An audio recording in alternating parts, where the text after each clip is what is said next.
Hey everyone, I'm Matt Dolan with Dolan Divorce Lawyers in Connecticut. And today, what I'm going to talk about are the visitation rights of grandparents or other third parties in family court in Connecticut.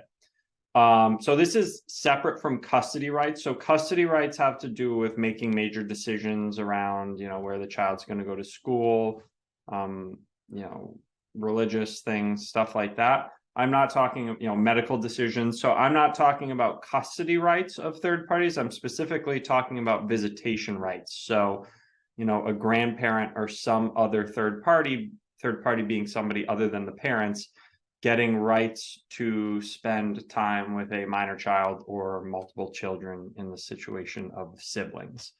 So in explaining these laws, I'm first going to share my screen and show you the relevant statutes. So the main statute is 46B-59, which is the title is Petition for Rights of Visitation with Minor Child. So I'm not going to go over every detail of the statute. I'll go over the primarily relevant sections. So starting with subsection B, it basically says that, well, what it exactly says is any person may submit a verified petition to the Superior Court for the right of visitation with any minor child. Such petition shall include a specific and good faith allegation that 1, a parent-like relationship exists between the person and the minor child, and 2, denial of visitation would cause real and significant harm. So again, anybody can file a petition for visitation if they can, show a parent-like relationship and that the denial of that relationship would cause significant harm. So what's the definition of real and significant harm? So subsection 2 or subsection A2 of this statute talks about that. And it basically says real and significant harm means that the minor child is neglected as defined in 46B-120 or uncared for as defined in that same section. So we have to look over to 46B-120.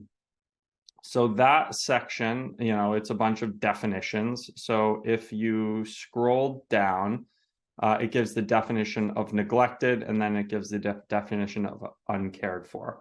So a child may be found neglected who, for reasons other than being impoverished, so you can't use lack of money as an example. So for reasons other than being impoverished, A, has been abandoned, B, is being denied proper care and attention physically, educationally, emotionally, or morally, or C, is being permitted to live under conditions, circumstances, or associations injurious to the well-being of the child. So realistically, if you're a third party or grandparent making a claim that, it would be detrimental to the child to not spend time with you, it's most likely not a situation of a bit like full-on abandonment. The most common argument you're going to make is that by a parent preventing you, by you not being able to spend time with the child, that child is emotionally neglected.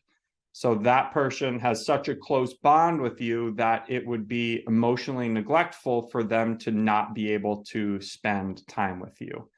Or, by not being able to spend time with you, they're being permitted to live under conditions, circumstances, or associations injurious to their well-being, essentially. So it would damage their well-being to not be able to spend time with you. That's the argument you're going to make if you're trying to get third-party visitation rights.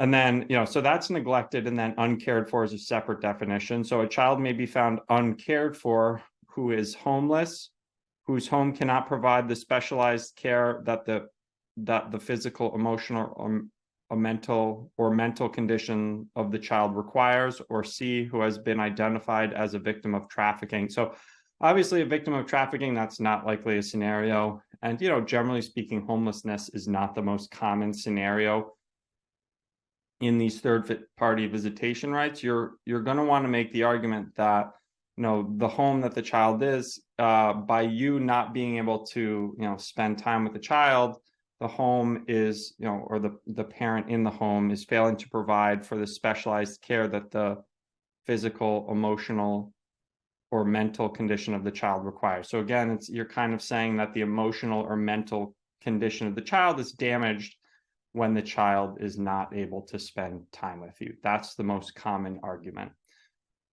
So again, that's the definition of real and significant harm.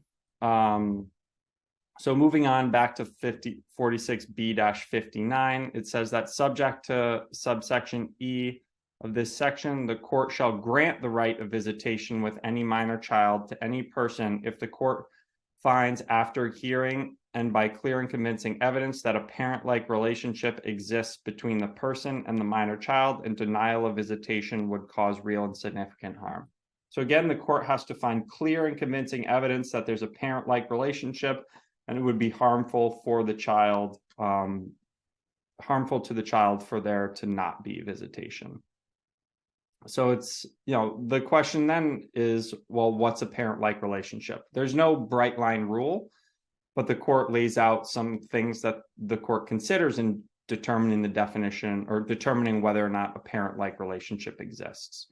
So subsection C says, in determining whether a parent-like relationship exists between the person and the minor child, the Superior Court may consider, but shall not be limited to, the following facts. So they may consider, so they can consider some of these, they can consider a couple of them. They don't have to consider all of them. That's why it says may versus shall. And they're also not limited to the factors on this list. So they can go above and beyond this list and come up with some other reason why there is a parent-like relationship. But the factors that the court may consider, the most common ones are the existence and length of a relationship between the person and the minor child prior to the submission of a petition pursuant to this section. So obviously, if it's, a 5 or 10 year relationship or a relationship for the entirety of the child's life, that's very different than a relationship that's been, going on for a month and you're filing this petition for visitation. Court can also consider the length of time that the relationship between the person and the minor child has been disrupted.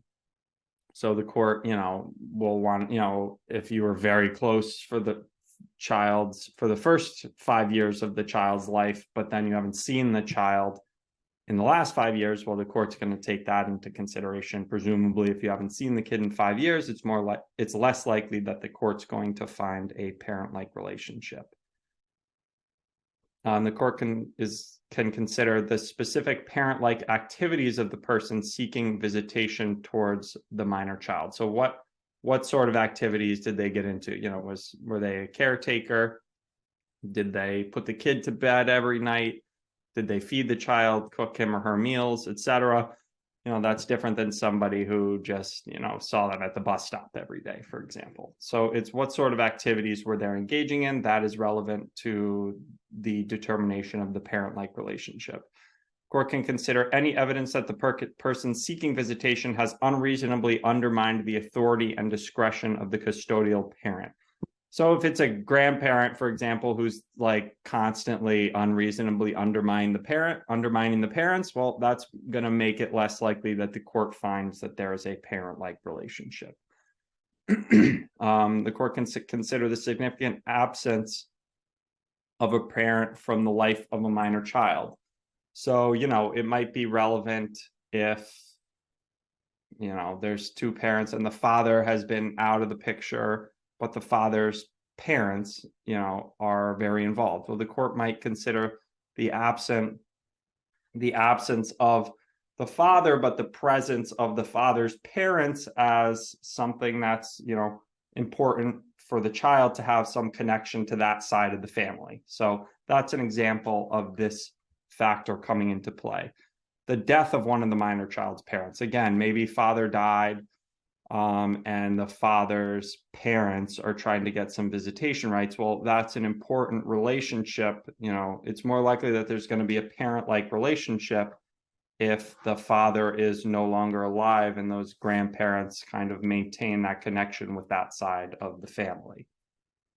The court can also consider the physical separation of the parents of the minor child. There might be a difference between, the court might think it's relevant that some third party has a claim to visitation if the parents are separated from one another, as opposed to them being together still and really on the same page as to who they think their child should be spending time with, and what third parties should be involved with their child. Obviously, the court's going to consider the fitness of the person seeking visitation. It's not physical fitness. That's more just like emotional fitness, whether or not, they're a fit parent, whether they're a fit person who should really be involved with this child.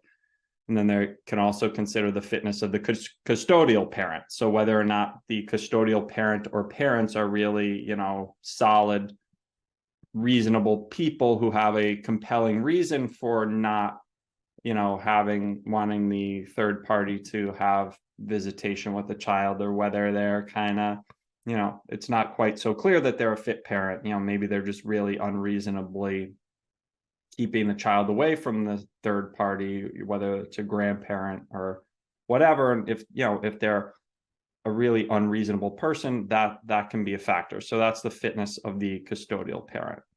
So again, those are the factors for all third parties. And then it goes on to say that in determining whether a parent-like relationship exists between a grandparent seeking visitation pursuant to this section and a minor child, the Superior Court may consider, in addition to the factors enumerated in subsection C of this section, the history of regular contact and proof of a close and substantial relationship between the grandparent and the minor child.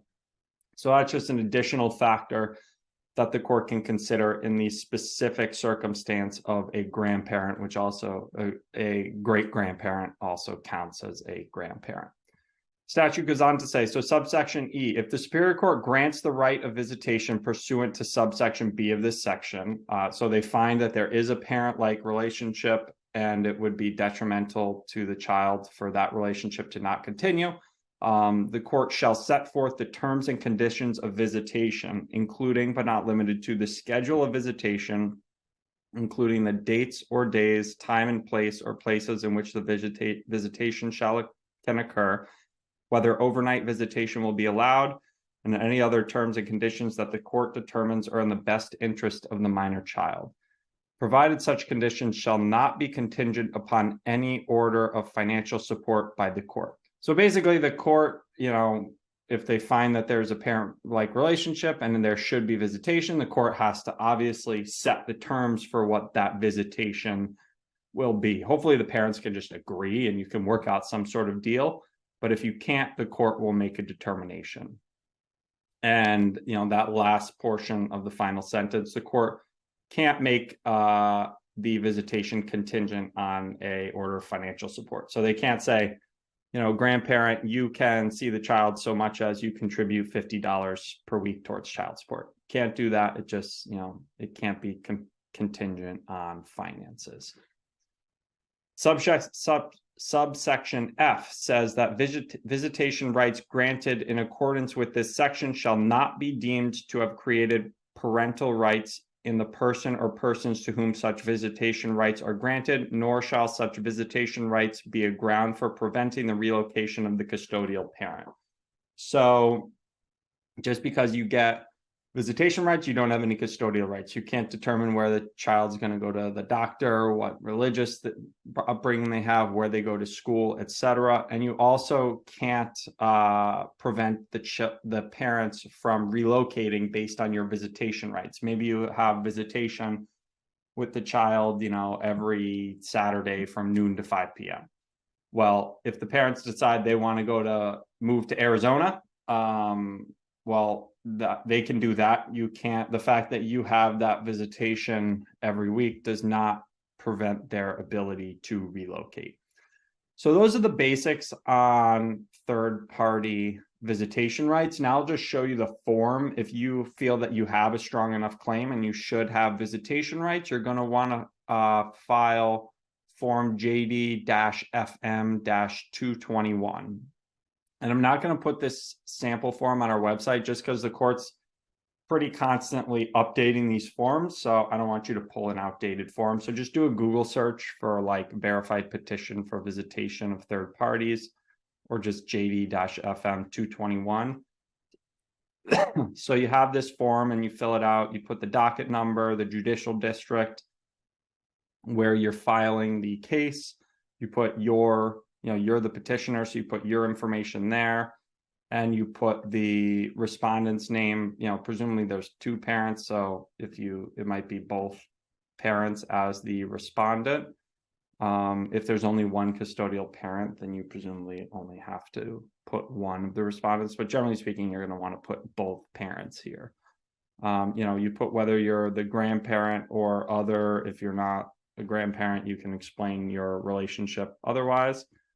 And then the responsible or the respondent is presumably the parent, but maybe the grandparent has custodial rights. So you just put the relationship of the respondent to the child, and then you list the child or children that you're seeking visitation rights for. And then this talks about, these are just the jurisdictional requirements. I have a separate video that talks about jurisdiction, but just go through these options and just make sure, one of these apply and check it off. Presumably it'll just be that Connecticut's the home state of the child at the time that you file this. I mean, that's going to be the most common scenario. And then here is where you list those requirements that we had talked about. So first, you check off the box that you have a relationship with the children that is parent-like, and then explain in detail how that relationship is parent-like. And again, refer back to the statute to understand the definition of a parent-like relationship in filling this out. And then you're also going to want to explain how the denial of visitation will cause real and significant harm to the children. And again, you're going to want to refer back to the statute, including 46B-120, which has the definition of neglected and uncared for. So refer to those statutes in filling this out, and then you're going to just check off the exactly what you're asking for. So, it might just be visitation as follows, whether it's, every other week or whatever. You can be generic, just that you want to spend time with the child based on whatever schedule the court deems is in the best interest of the child. So you're going to fill out that form, and then there's some other forms that you have to fill out with it. I'm not going to go over those in detail here, but they're listed at the top of the form, the documents that have to be submitted with the application. So those are the basics on third-party or grandparent visitation rights here in Connecticut. And as usual, if you have any other questions, feel free to reach out at any time.